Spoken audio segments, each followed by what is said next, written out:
آج کے سبق میں بحث ہے تسمیہ پر، یعنی بسم اللہ الرحمن الرحیم پر۔ بسم اللہ الرحمن الرحیم کی تعلیم پہلی شریعتوں میں بھی موجود تھی، یعنی یہ تعلیم صرف اس شریعت میں نہیں ہے بلکہ سابقہ شریعتوں میں بھی بسم اللہ کی تعلیم کا تذکرہ ملتا ہے۔ جیسے حضرت نوح علیہ السلام کے دور میں جب طوفان آیا اور اس سے بچاؤ کے لیے جو دعا پڑھی گئی، جب سواری پہ سوار ہوئے تو وقال ارکبوا فیہا بسم اللہ مجریہا ومرساہا ان ربی لغفور الرحیم۔ تو دیکھیں وہاں پر بھی جب سواری پہ سوار ہوئے، کشتی میں بیٹھے، تو جو دعا پڑھی گئی اس میں تذکرہ کس کا تھا؟ بسم اللہ کا۔ حضرت سلیمان علیہ السلام نے جب ملکہ بلقیس کو خط لکھا تو قرآن کریم میں ہے انہ من سلیمان و انہ بسم اللہ الرحمن الرحیم۔ تو سلیمان علیہ السلام کے خط میں بھی تذکرہ کس کا ہے؟ بسم اللہ۔ معلوم ہوا کہ تسمیہ کا ذکر اس سے پہلے بھی موجود تھا، پہلی شریعتوں میں بھی اس کا تذکرہ ہوتا تھا۔ اسی طرح امام راضی رحمۃ اللہ علیہ نے تفسیر کبیر میں بسم اللہ الرحمن الرحیم کی تفسیر میں ایک واقعہ لکھا کہ ایک شخص کا انتقال ہوا، اس کی تدفین ہو گئی، تو حضرت عیسیٰ علیہ السلام ایک دن قبرستان کے پاس سے گزرے تو دیکھا قبر والے کو عذاب ہو رہا ہے، اور جب واپس لوٹ کر آئے تو قبر والے کو عذاب نہیں ہو رہا تھا۔ عیسیٰ علیہ السلام نے اللہ سے دعا کی، یا اللہ یہ کیا ماجرا ہے؟ اللہ رب العزت نے فرمایا اس شخص کو عذاب ہو رہا تھا اس کے گناہوں کی وجہ سے، لیکن اس کا بیٹا مدرسے میں گیا ہے اور اس نے بسم اللہ الرحمن الرحیم پڑھا۔ اللہ تعالیٰ فرماتے ہیں مجھے شرم اور حیا ہے اس بات میں کہ ہم اس کو زمین کے نیچے سزا دیں اور اس کا بیٹا زمین پر ہمارا نام لے، تو بیٹے کے بسم اللہ پڑھنے سے اللہ نے والد کی مغفرت کر دی۔ اب دیکھیں یہ واقعہ عیسیٰ علیہ السلام کے دور میں ہوا نا، تو معلوم ہوا تسمیہ کا تذکرہ حضرت عیسیٰ علیہ السلام کے دور میں بھی موجود تھا۔ اسی طرح امام راضی رحمۃ اللہ علیہ نے تفسیر کبیر کے ذیل میں بسم اللہ الرحمن الرحیم کے ذیل میں ایک واقعہ لکھا کہ موسیٰ علیہ السلام نے اللہ سے دعا کی کہ یا اللہ تو فرعون کو غرق کیوں نہیں کرتا، فرعون کو تباہ و برباد کر، فرعون پر کوئی سزا نازل ہو، کوئی عذاب نازل ہو۔ اللہ رب العزت نے فرمایا موسیٰ بات یہ ہے کہ اس نے اپنے مکان کے دروازے پر میرا نام لکھا ہوا ہے، تو اس نے مکان کے دروازے پر، یہ اس کی الوہیت کا دعویٰ کرنے سے پہلے کی بات ہے، جب تک اس نے الوہیت کا دعویٰ نہیں کیا تھا اپنے خدا ہونے کا، اس سے پہلے اس نے دروازے پہ لکھوایا ہوا تھا اللہ کا یہ نام اور تسمیہ۔ تو اللہ تعالیٰ نے فرمایا اس نے میرا نام اپنے دروازے پہ لکھوایا ہوا ہے اس لیے میں نے اس کو اب تک غرق نہیں کیا۔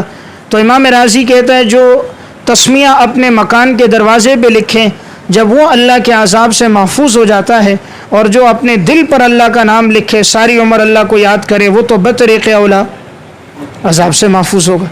تو اب جب بعد میں فرعون نے الوہیت کا دعویٰ کیا، اللہ کے نام کو اس نے مٹا دیا، تو بعد میں اس پر عذاب آیا۔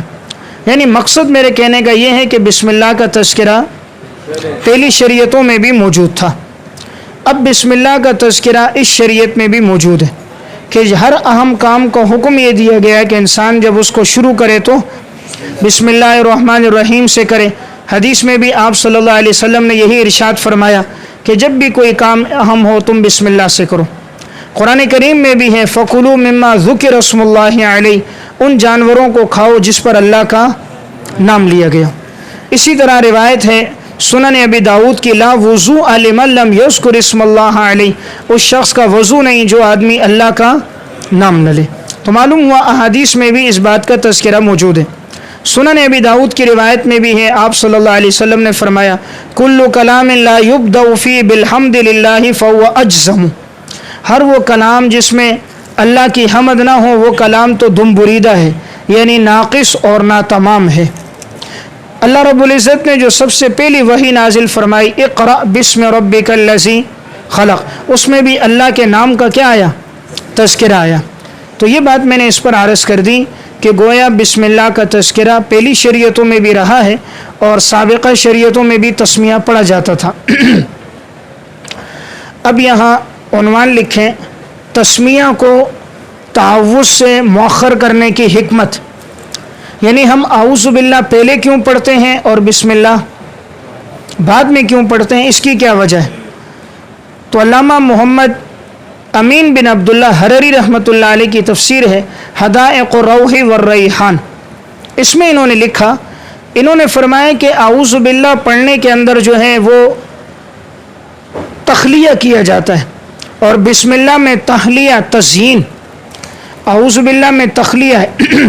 تخلیہ کہتے ہیں کسی چیز کو صاف ستھرا کرنا، کسی چیز کو مٹا دینا، اور تحلیہ کہتے ہیں تزیین اور آرائش کرنا۔ تو ہمیشہ تخلیہ پہلے ہوتا ہے اور تحلیہ تزیین کب ہوتی ہے؟ بعد میں۔ دیکھیں ایک آدمی رنگ کر رہا ہے، پہلے دیوار کو بالکل صاف ستھرا کرے گا تخلیہ، پھر تحلیہ کرے گا۔ کپڑوں پہ نقش و نگار کوئی کر رہا ہے، پہلے کپڑوں کو دھوئے گا، میل کچیل کو دور کرے گا، بعد میں اس پر نقش و نگار کرے گا۔ تو اعوذ باللہ میں کیا ہے؟ تخلیہ ہے، اور بسم اللہ میں تحلیہ ہے، اس لیے بسم اللہ مؤخر ہے اور اعوذ باللہ مقدم ہے۔ اب ایک عنوان لکھیں، بسم اللہ کے ذریعے تمام امور کے افتتاح کرنے کی حکمت کیا ہے؟ یعنی ہر کام کے آغاز میں بسم اللہ کیوں پڑھا جاتا ہے، اس میں حکمت کیا ہے؟ علامہ جار اللہ زمخشری رحمۃ اللہ علیہ متوفہ 538 ہجری تفسیر کشاف میں، اور اللہ ابوبکر جساس رحمۃ اللہ علیہ احکام القرآن میں، اور امام نصفی مدارک التنزیل میں، تینوں علماء نے ایک بات لکھی ہے کہ مشرکین مکہ جب بھی کسی کام کا آغاز کرتے تھے تو لات اور عزا کے نام سے کرتے تھے۔ مشرکین کہتے تھے ہم اس کام کو شروع کر رہے ہیں لات کے نام سے، عزا کے نام سے، منات کے نام سے، یعنی وہ بتوں کا نام لیتے تھے۔ تو اللہ رب العزت نے حکم دیا کہ مسلمان جب کسی کام کو شروع کرے تو وہ اللہ کے نام سے شروع کرے۔ علامہ زمخشری کہتے ہیں لِأَنَّهُمْ كَانُوا يَبْدَؤُونَ بِأَسْمَاءِ آلِهَتِهِمْ فَيَقُولُونَ بِاسْمِ اللَّاتِ وَبِاسْمِ الْعُزَّى فَوَجَبَ أَنْ يَقْصُدَ الْمُوحِدُ مَعْنَى اخْتِصَاصِ اسْمِ اللَّهِ عَزَّ وَجَلَّ بِالْإِبْتِدَاءِ وَذَلِكَ بِتَقْدِيمِهِ وَتَأْخِيرِ الْفِعْلِ۔ وجہ یہ بیان کرتے ہیں اس لیے کہ وہ جتنے بھی تھے وہ اپنے معبودان باطلہ کا نام لیتے تھے کہ لات اور منات کے نام سے شروع، تو اللہ نے ہمیں حکم دیا کہ تم شروع کرو میرے نام سے، اللہ کے نام سے شروع ہو۔ تو یہ ہو گئی بسم اللہ میں اللہ کے نام سے شروع کرنے کی حکمت۔ بسم اللہ جو لکھنے کا طریقہ ہے، یہاں دیکھیں ایک سوال یہ ہوتا ہے کہ اگر بسم اللہ میں آپ دیکھیں نا کہ با کے بعد آگے لفظ اسم آ رہا ہے نا، اسم ہے، اور اسم میں حمزہ گرا ہوا ہے، اور قرآن کریم میں دوسری جگہ اقرأ بسم ربک الذی خلق، وہاں دیکھیں تو باسم ربک میں حمزہ لکھا ہوا ہے، اگرچہ پڑھا نہیں جاتا لیکن لکھا جاتا ہے۔ اب قاعدہ اور اصول یہ ہوتا ہے کہ حمزہ وصلی جب بھی کلام اور ابتدا کے شروع میں آئے تو یہ لکھا بھی جاتا ہے اور پڑھا بھی جاتا ہے، اور اگر یہ درمیانے کلام میں آئے تو لکھا جاتا ہے لیکن پڑھا نہیں جاتا۔ اب یہاں پر بسم اللہ میں آپ دیکھیں کہ یہ درمیانے کلام میں آیا، تو ہونا یہ چاہیے تھا کہ یہ لکھنے میں آتا لیکن پڑھنے میں نہ آتا، جیسے اقرأ بسم ربک الذی خلق میں درمیانے کلام میں ہونے کی وجہ سے لفظ اسم کا حمزہ لکھنے میں آیا ہے لیکن پڑھنے میں نہیں آیا۔ تو یہ ایک سوال ہے، جواب یہ ہے کہ یہاں اس کو اس لیے حذف کیا گیا، پڑھنے میں لکھنے میں دونوں میں خفت کی وجہ سے آسانی پیدا ہو، چونکہ بسم اللہ کا استعمال بہت زیادہ ہے، تو جو چیز کثیر الاستعمال ہو وہ تقاضا کرتی ہے خفت کا، اور آسانی اور خفت تب ہوگی جب اسے پڑھنے میں بھی حذف کیا جائے اور لکھنے میں بھی حذف کیا جائے۔ اس لیے اس جو حمزہ ہے اس کو نہ پڑھا جائے گا اور نہ اس کو لکھا جائے گا۔ ہر کام کا آغاز بسم اللہ سے کرنا مستحب ہے۔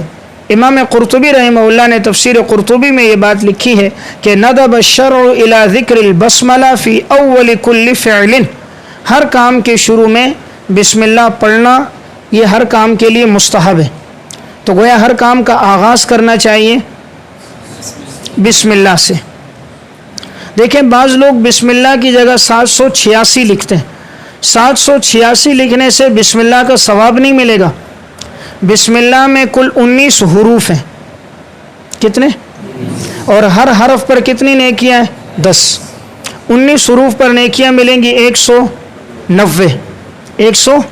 اب جو آدمی 786 لکھے گا اسے 190 نیکیوں سے وہ محروم ہوگا۔ اور حدیث نے ہمیں حکم کیا دیا کہ جب بھی تم کوئی کام شروع کرو تو تم بسم اللہ پڑھو۔ آپ صلی اللہ علیہ وسلم نے یہ نہیں فرمایا کہ 786 لکھو، آپ نے فرمایا تم بسم اللہ پڑھو۔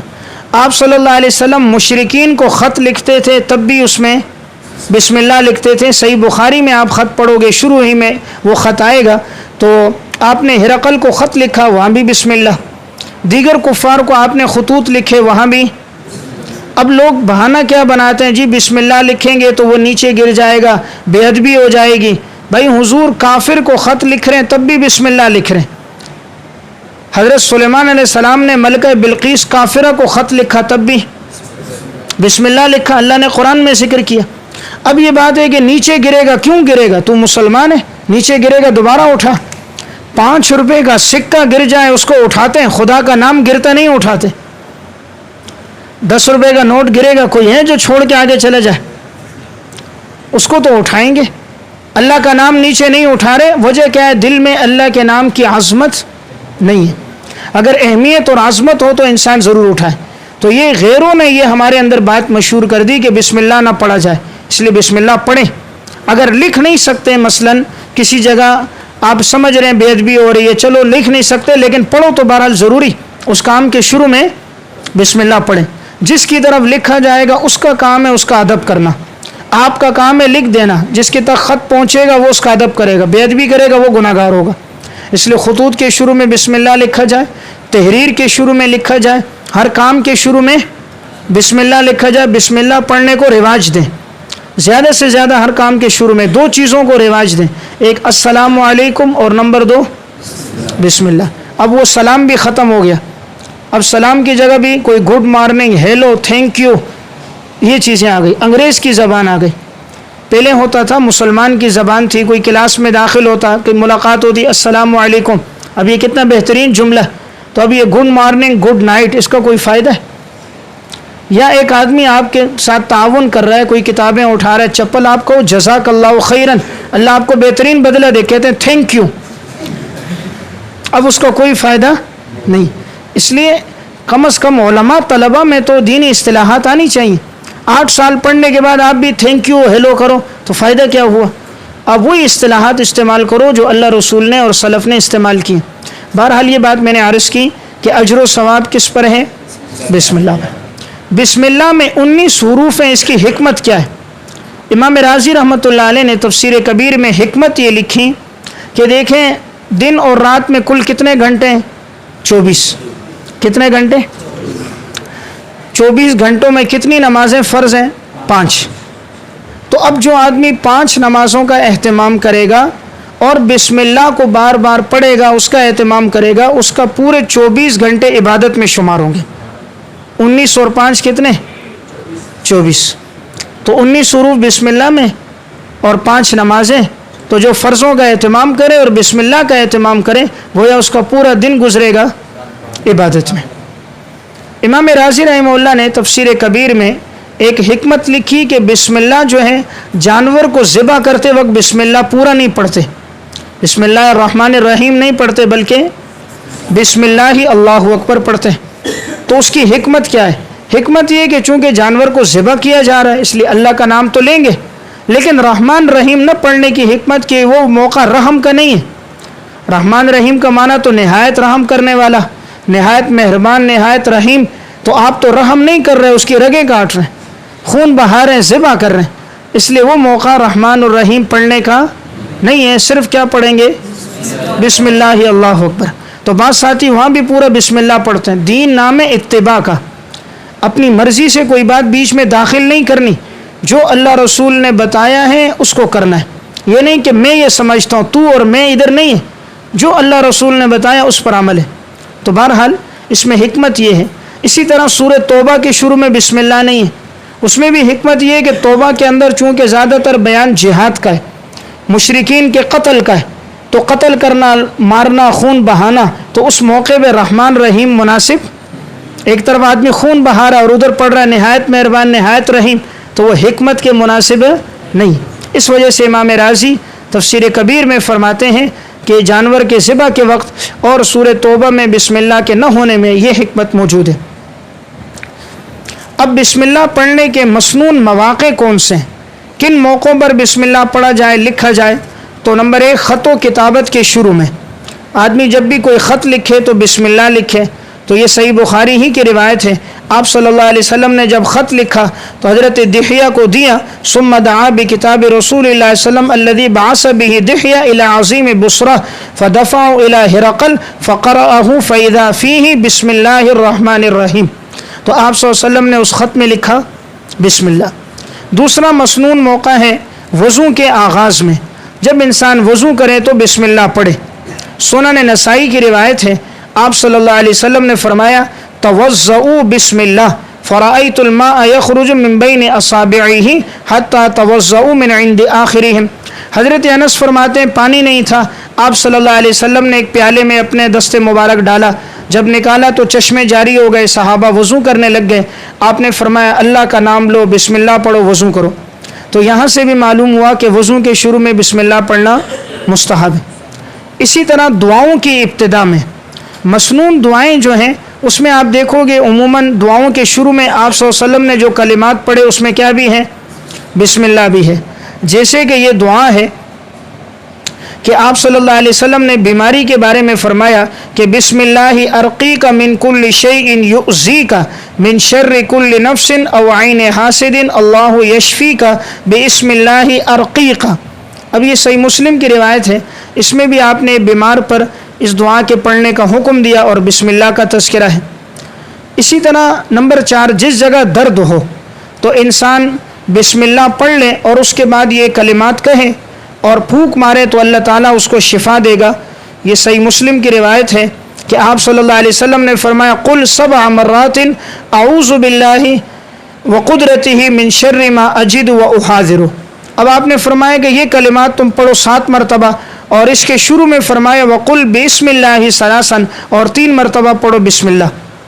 تو گویا آدمی کسی کو دم کرے تو شروع میں 3 مرتبہ بسم اللہ پڑھے اور اس کے بعد یہ دعا پڑھے۔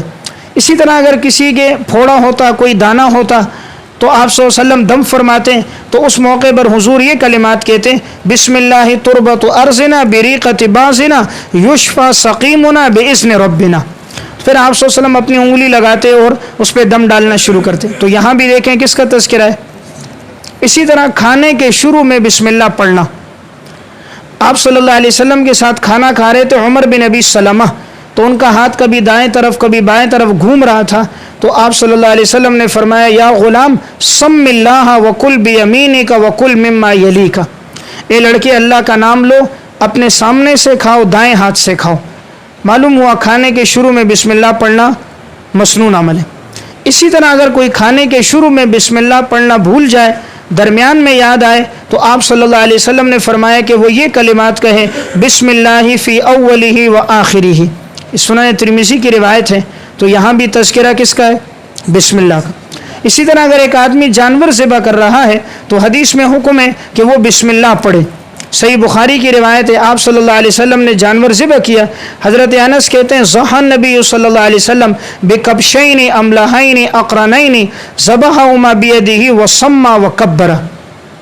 اسی طرح اگر ایک آدمی جانور پہ تیر پھینک رہا ہے، شکار کر رہا ہے، تب بھی وہ کیا پڑھے، بسم اللہ پڑھے۔ تو آپ صلی اللہ علیہ وسلم نے حکم دیا فقال اذا ارسلت کلابک المعلمہ وذکرت اسم اللہ فکل مما امسکنا علیہ، جب آپ نے اپنے اس کتے کو بھیجا جو سکھلایا ہوا ہے اور اس پر اللہ کا نام لیا، تو اس کتے نے جو آپ کے لیے روکا ہے اب آپ اس کو کھا سکتے ہو۔ اسی طرح گھر میں داخل ہوتے وقت آپ صلی اللہ علیہ وسلم نے فرمایا تم بسم اللہ پڑھو، گھر میں دخول کے وقت بسم اللہ پڑھنا مستحب ہے۔ تو حدیث میں آتا ہے، حضرت جابر بن عبداللہ رضی اللہ تعالیٰ عنہ کی روایت ہے، صحیح مسلم کی حدیث ہے، آپ نے فرمایا جب کوئی گھر میں داخل ہوتے وقت بسم اللہ نہیں پڑھتا، کھانے کے شروع میں نہیں پڑھتا، تو شیطان کھانے میں بھی شریک ہوتا ہے، گھر میں بھی داخل ہوتا ہے، اور جب کوئی بسم اللہ پڑھتا ہے تو نہ گھر میں داخل ہوتا ہے اور نہ ہی وہ اس کے ساتھ کھانے میں شریک ہوتا ہے۔ اسی طرح سونے سے قبل بسم اللہ پڑھنا، صحیح بخاری کی روایت ہے کہ آپ صلی اللہ علیہ وسلم نے مختلف احکامات دیے، اس میں آپ نے یہ بھی حکم دیا کہ رات کو تم اپنے دیوں کو بجھا دو، مشکیزوں کا منہ تم باندھ دو، اپنے برتنوں کو تم ڈھک لو اور تم اللہ کا نام لے لو، تو وہاں بھی بسم اللہ پڑھنے کا تذکرہ۔ اسی طرح اگر ایک آدمی سواری پہ سوار ہو رہا ہے تو وہاں بھی تذکرہ ہے کہ وہ بسم اللہ پڑھے۔ سنن ترمذی کی روایت ہے، حضرت علی رضی اللہ تعالیٰ عنہ سواری پہ سوار ہوئے تو انہوں نے بسم اللہ الرحمن الرحیم 3 مرتبہ پڑھا اور پھر اس کے بعد وہ مسنون دعا پڑھی۔ اسی طرح اگر کوئی مباشرت کرے، گھر والوں سے ملے، تو اس وقت بھی جو دعا مسنون پڑھی جاتی ہے، بسم اللہ اللہم جنبنا الشیطان وجنب الشیطان ما رزقتنا، تو وہاں بھی بسم اللہ پڑھنا مستحب ہے۔ تو یہ وہ مواقع میں نے عرض کر دیے جن مواقعوں میں بسم اللہ پڑھنا مسنون عمل ہے۔ اب یہاں آگے ایک بحث سنیے کہ یہ جو روایت ہے کل امر ذی بال لم یبدأ فیہ بحمد اللہ فیہ بذکر اللہ فیہ ببسم اللہ، یہ روایت 3 قسم کے الفاظ کے ساتھ آئی۔ ہر کام کے شروع میں جو بسم اللہ پڑھا جائے، اس روایت کے اندر کتنے الفاظ ہیں؟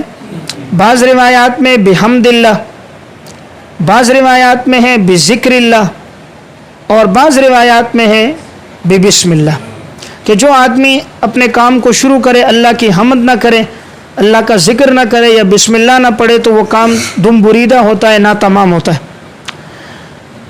علامہ انور شاہ کشمیری رحمۃ اللہ علیہ متوفہ 1352 ہجری، حضرت فرماتے ہیں، حضرت کا یہ جملہ نقل کیا ہے علامہ محمد یوسف بنوری رحمۃ اللہ علیہ نے معارف السنن میں۔ حضرت فرماتے ہیں کہ یہ جن لوگوں نے یہ جو ابتدا کی 3 قسمیں بنائی نا، آپ نے پڑھی ہے شرح تہذیب میں، ابتدائے حقیقی، ابتدائے اضافی اور ابتدائے عرفی، کہ انہوں نے کہا بسم اللہ کی حدیثوں میں تعارض ہے تو تعارض کو دور کرنے کے لیے 3 قسمیں بنائی۔ شاہ صاحب کہتے ہیں یہ وہ لوگ ہیں جو حدیث سے جاہل ہیں، جن کو حدیث کا کوئی پتہ نہیں، ناواقف لوگ ہیں، یہ لوگ قسمیں بنا رہے ہیں۔ حدیث میں تو کوئی تعارض ہی نہیں ہے کہ ہمیں قسمیں بنانے کی تطبیق دینے کی ضرورت پیش آئے۔ حدیث کا تو مقصد ہے ہر کام کے شروع میں اللہ کا نام لو، چاہے وہ اللہ کا نام بحمد اللہ کی صورت میں ہو، چاہے بذکر اللہ ہو، چاہے بسم اللہ ہو۔ مقصد تو ہر حدیث میں کیا ہے؟ اللہ کا نام لیا جائے، ہر کام کے آغاز کا شروع کرو اللہ کے نام سے۔ اب وہ اللہ کا نام بعض روایتوں میں اس کو بحمد اللہ کے ساتھ بیان کیا ہے، بعض روایتوں میں بذکر اللہ، بعض بسم اللہ، تو یہ کوئی تعارض کی بات نہیں ہے کہ اس کو تطبیق دینے کے لیے ہمیں 3 قسموں کو نقل کیا جائے، اس لیے ان 3 قسموں کی ضرورت نہیں ہے۔ بات سمجھ گئے؟ دیکھیں حدیث میں اگر تعارض ہو تو پھر تطبیق دی جائے، اس میں کوئی تعارض نہیں۔ اب یہ حدیث کس کتاب میں آئی ہے؟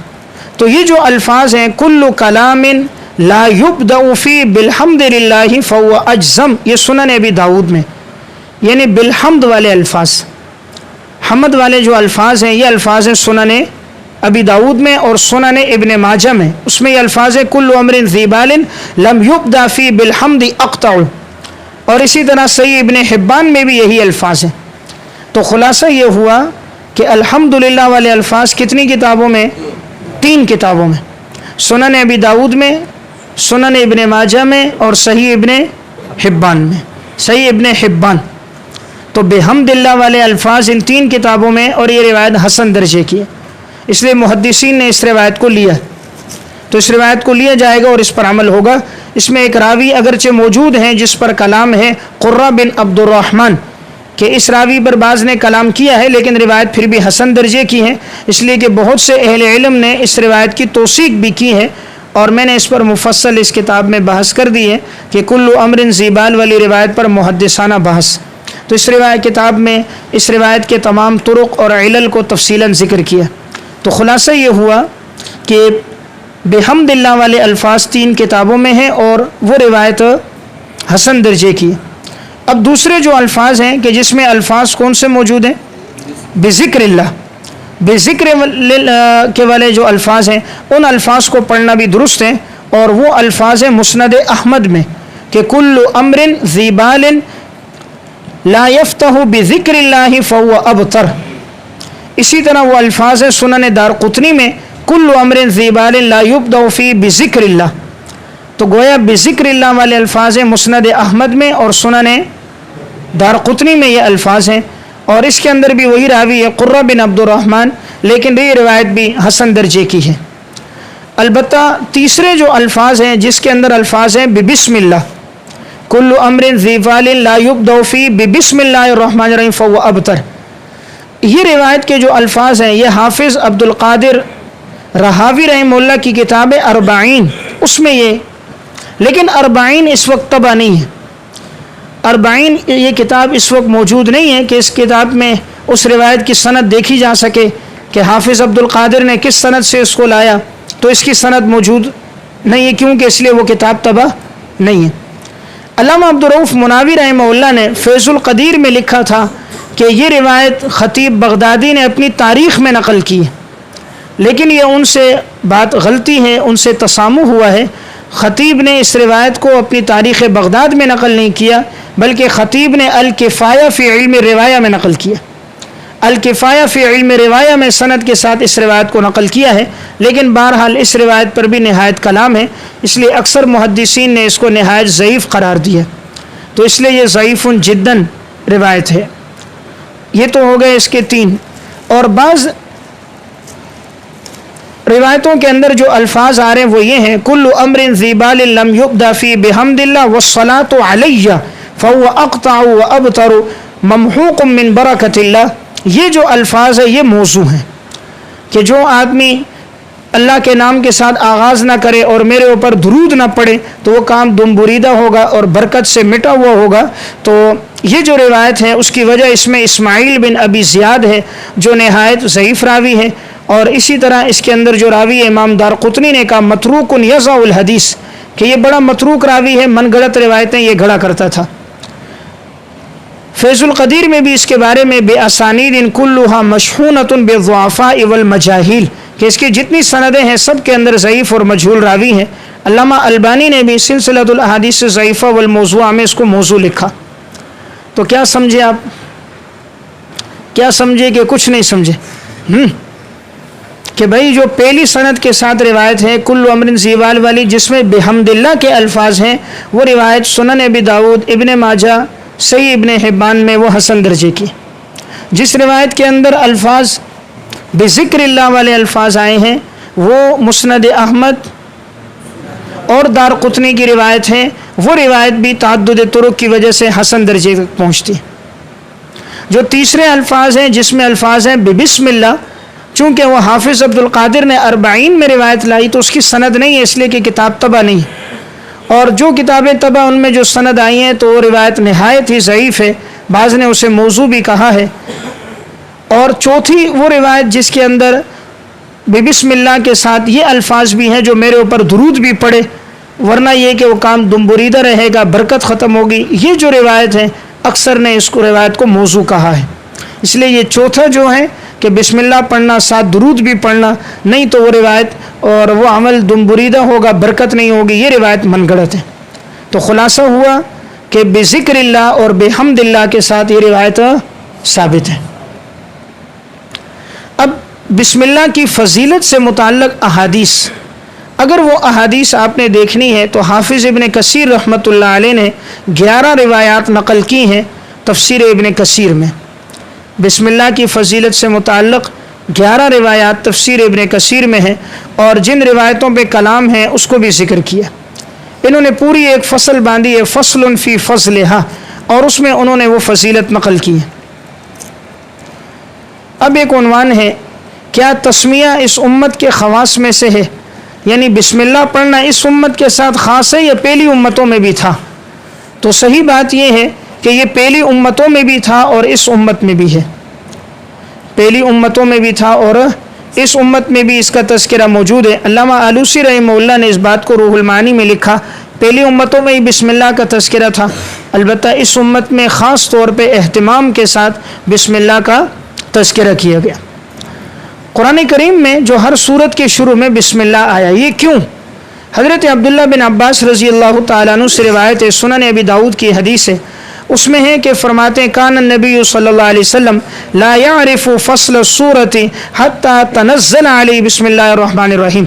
آپ صلی اللہ علیہ وسلم پہ جب سورت نازل ہوتی تو پتہ نہیں چلتا تھا یہ سورت کہاں ختم ہوئی دوسری کہاں شروع ہوئی. تو درمیان میں فاصلے کے لیے کیا نازل ہوا؟ بسم اللہ. تو گویا بسم اللہ کا نزول ہوا ہے دو سورتوں کے درمیان میں فصل کی. اب ایک بحث ہے کہ بسم اللہ سورہ فاتحہ اور قرآن کا جز ہے یا نہیں. بسم اللہ سورہ فاتحہ اور قرآن کا جز ہے یا نہیں. امام شافعی رحمہ اللہ کی رائے یہ ہے کہ بسم اللہ سورہ فاتحہ کا بھی جز ہے اور ہر سورت کا بھی جز ہے.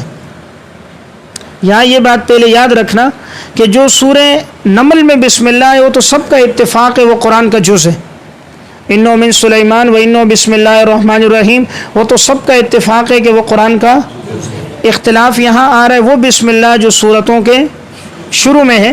تو امام شافعی رحمہ اللہ کے نزدیک وہ سورہ فاتحہ کا بھی جز ہے اور ہر سورت کا بھی جز ہے. امام مالک رحمہ اللہ کے ہاں نہ وہ فاتحہ کا جز ہے اور نہ ہر سورت کا جز ہے اور نہ ہی قرآن کا جز ہے. ہمارے احناف کے ہاں فاتحہ کا جز نہیں ہے نہ ہر سورت کا ہے لیکن قرآن کا جز ہے. یعنی قرآن میں ایک دفعہ اس کو پڑھا جائے گا. اس لیے آپ نے دیکھا عموماً تراویحوں میں بسم اللہ الرحمن الرحیم پورے قرآن میں ایک دفعہ جہر سے پڑھا جاتا ہے. تو گویا ہمارے نزدیک فاتحہ کا تو جز نہیں ہے لیکن قرآن کا جز ہے. تو اب مذاہب ہو گئے تین. امام شافعی کے یہاں سورہ فاتحہ کا بھی جز ہے اور ہر سورت کا بھی جز ہے. امام مالک کے ہاں نہ فاتحہ کا جز ہے نہ ہر سورت کا جز ہے اور نہ ہی قرآن کا جز ہے. ہمارے ہاں فاتحہ کا جز تو نہیں ہے نہ ہی ہر سورت کا ہے البتہ قرآن کا جز ہے. یعنی قرآن کی ایک آیت یہ شمار ہوگی. اب یہ جو میں نے آپ کو مذاہب اور تفصیلات بتائیں یہ تفصیلات تفسیر مدارک میں علامہ نصفی رحمۃ اللہ علیہ نے اور اسی طرح قاضی ثناء اللہ پانی پتی نے تفسیر مظہری میں اور امام رازی نے تفسیر کبیر میں قرطبی میں اس کی صراحت موجود ہے. اب زیادہ راجح بات جو ہے وہ احناف کا قول ہے. علامہ محمد علی صابونی رحمۃ اللہ علیہ ان کی ایک کتاب روائع البیان فی تفسیر آیات الاحکام روائع البیان فی تفسیر آیات الاحکام علامہ محمد علی صابونی رحمہ اللہ کہتے ہیں کہ شوافع اور مالکیہ کے مذہب میں افراد تفریط ہے حنفیہ کے مذہب میں اعتدال ہے. لیکن شوافع نے کہا ہر سورت کا جز. امام مالک نے کہا کسی سورت کا بھی جز نہیں قرآن کا بھی نہیں. احناف نے کہا نہیں ہر سورت کا نہیں لیکن قرآن کا ہے. تو نہ بالکل انکار کیا اور نہ ہر بات میں اس بات کیا بلکہ راستہ کون سا لیا؟ درمیان کا. تو خیر الامور اوسطها تو درمیان کا راستہ لیا.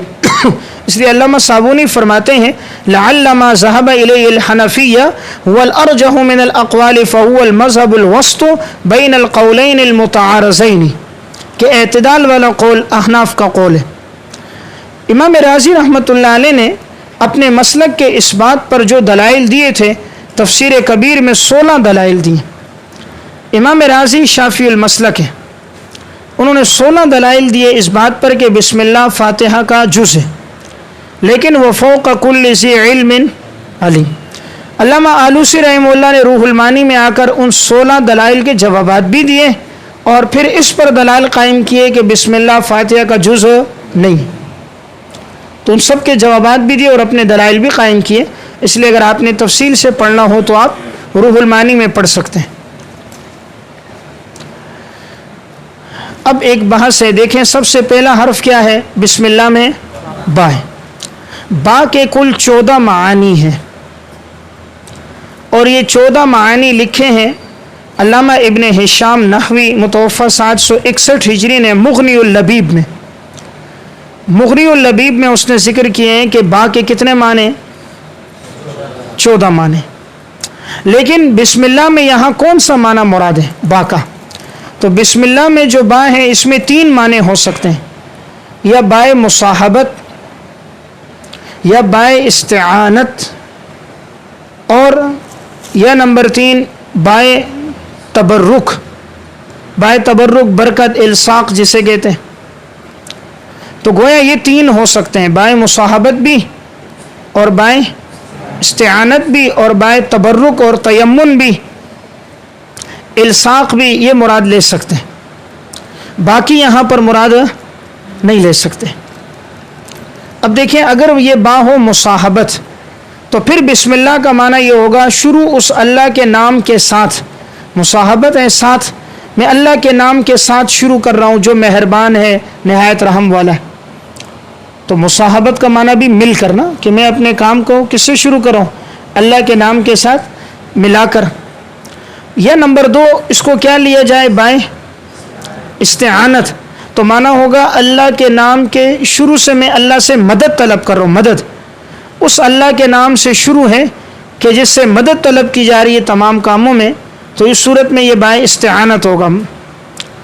بائیں تیمن اگر ہو تو معنی ہوگا میں اللہ کے نام سے برکت حاصل کر رہا ہوں۔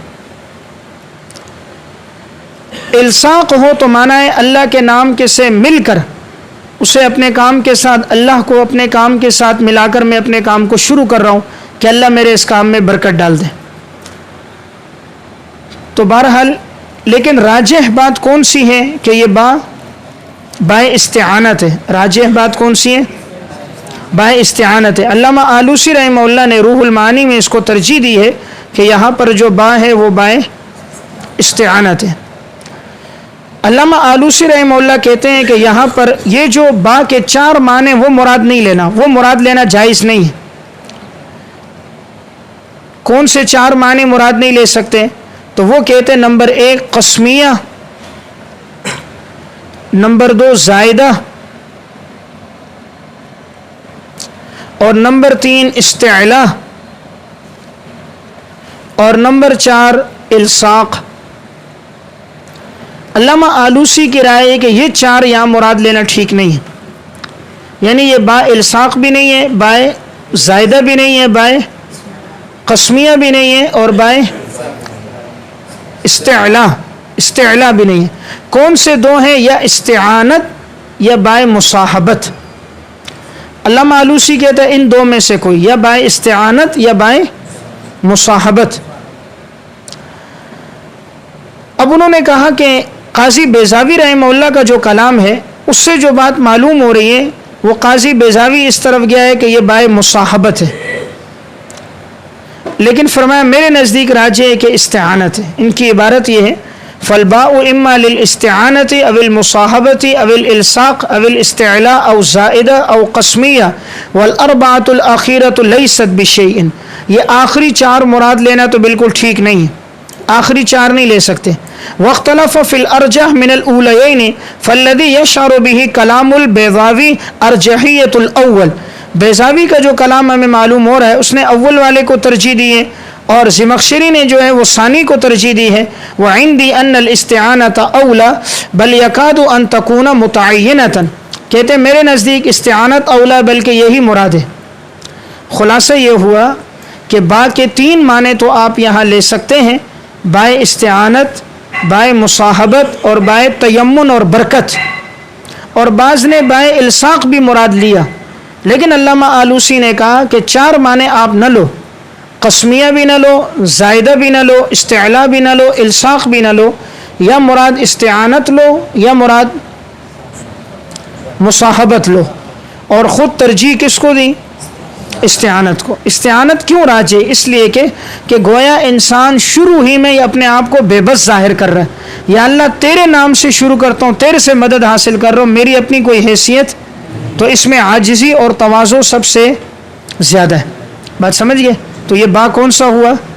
با استعانت۔ پورے قرآن کریم کا خلاصہ ہے سورہ فاتحہ۔ سورہ فاتحہ کا خلاصہ ہے بسم اللہ الرحمن الرحیم، اور بسم اللہ کا خلاصہ ہے با، اور با کا معنی ہے استعانت۔ تو گویا پورے قرآن کا خلاصہ ہے ہر کام میں مدد طلب کرنی ہے اللہ سے، غیر اللہ سے تعلق کاٹ کر ہر اپنے آپ کو مکمل طور پہ متوجہ کرنا اللہ کی طرف، یہ پورے قرآن کا خلاصہ ہے۔ اب یہ بات کس نے نقل کی ہے؟ تو یہ بات موجود ہے، اس کو علامہ شربینی رحمۃ اللہ علیہ ان کی تفسیر ہے السراج المنیر انہوں نے کہا جمیع کل الکتب مجموعۃ فی الفاتحہ ومعانی الفاتحہ مجموعۃ فی البسملہ ومعانیہا مجموعۃ فی بائہا۔ السراج المنیر میں علامہ شربینی رحمۃ اللہ علیہ نے اور علامہ عزیزی نے بھی السراج المنیر فی شرح جامع صغیر میں یہی معنی لکھا۔ تو گویا پورے قرآن کا خلاصہ کیا ہے؟ با۔ اب یہاں ایک عنوان لکھیں، قرآن کریم کا آغاز لفظ با کے ساتھ کیوں ہے؟ دیکھیں حروف تہجی کل کتنے؟ 29 ہے نا، حروف تہجی کل، لیکن آغاز کس کے ساتھ ہے؟ با کے ساتھ۔ حالانکہ با سے پہلے کیا موجود ہے؟ الف۔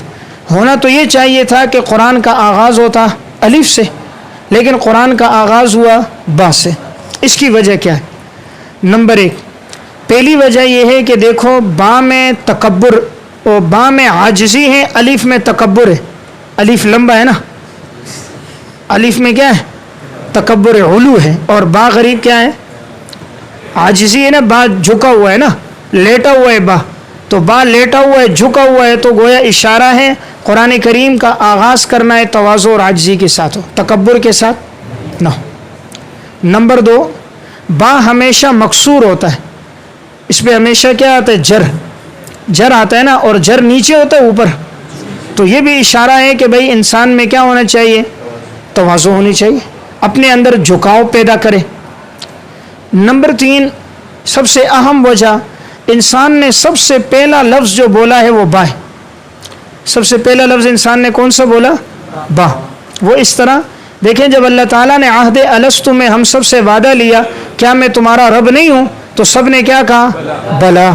تو کون سا لفظ ہے؟ با۔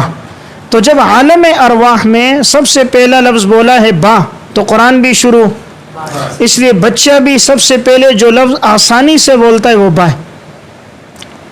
سب سے پہلے جو لفظ بولے گا وہ با، تو یہ بڑی آسانی سے ادا ہو جاتا ہے۔ جس طرح با ایک نقطے کو قبول کرتا ہے، کتنے نقطے ہیں؟ ایک، تو اسی طرح آدمی کو جس سے محبت ہو، محب، وہ بھی چاہتا ہے محبوب ایک ہی ہو، تو انسان کو بھی محبت صرف اللہ سے ہو، تو با پہ کتنے نقطے ہیں؟ ایک نقطہ ہے۔ ایک اس کے اندر با کے اندر ایک اہم وجہ یہ بھی ہے کہ دیکھیں با پر تکلم کرنا بہت آسان ہے، بہت خفت ہے، بنسبت ضاد، ظا، غین بہت مشکل ہے، قاف، کاف، لیکن با یہ اتنا آسان ہے کہ ہر آدمی ادا کر سکتا ہے۔ اور با جو ادا ہو رہا ہے ہونٹوں سے نا، شفوی، اس کا تلفظ بڑا آسان ہے، تو اللہ نے اپنے کلام کا آغاز اس سے کیا جس میں خفت اور آسانی۔ اب کوئی یہ نہ کہے جی میری زبان پہ نہیں آ رہا، تو اللہ نے ایسا لفظ لایا کہ ہر آدمی کی زبان پر وہ بڑی آسانی سے آ سکتا ہے۔ تو بہرحال یہ میں نے آپ کو چند نقطے بتا دیے با سے کلام اللہ کا آغاز کرنا۔ یہ نقطے کس میں ہیں؟ یہ ذکر کیے ہیں علامہ محمد امین بن عبداللہ حرری کی تفسیر حدائق الروح والریحان، اس میں بھی ہیں، اور مولانا موسیٰ روحانی بازی رحمۃ اللہ علیہ کے فتح اللہ بخصائص اسم اللہ، اس میں بھی انہوں نے یہ نقطے ذکر کیے ہیں کہ با کے ساتھ اس لیے کلام اللہ کا آغاز کیا گیا۔ مولانا موسیٰ روحانی بازی رحمۃ اللہ علیہ کی یہ جو کتاب ہے فتح اللہ بخصائص اسم اللہ، یہ پوری کتاب لفظ اللہ کی تشریح پر ہے، 2 جلدوں میں ہے، عربی زبان میں لفظ اللہ کی تفصیلات ہیں۔ تو میں نے اس کا بالاستیعاب مطالعہ کیا، اس دوران کئی مباحث معارف ام القرآن میں اس سے نقل بھی کی، تو اللہ تعالیٰ نے حضرت مولانا موسیٰ روحانی بازی رحمۃ اللہ علیہ کو بڑا علم عطا فرمایا تھا، اور ان کا علم وہابی علم تھا، اللہ کی طرف سے ان کو القاء تھا۔ ان عنوانات پہ انہوں نے قلم اٹھایا جس سے پہلے بہت کم قلم اٹھایا گیا، اور بڑے علمی اور تحقیقی انداز میں اس کو لکھا۔ تو لفظ اللہ کی ایسی تحقیق نہ اس سے پہلے لکھی گئی نہ اس کے بعد، تو اس لیے اگر آپ کا ذوق ہو تو پڑھیں فتح اللہ بخصائص اسم اللہ۔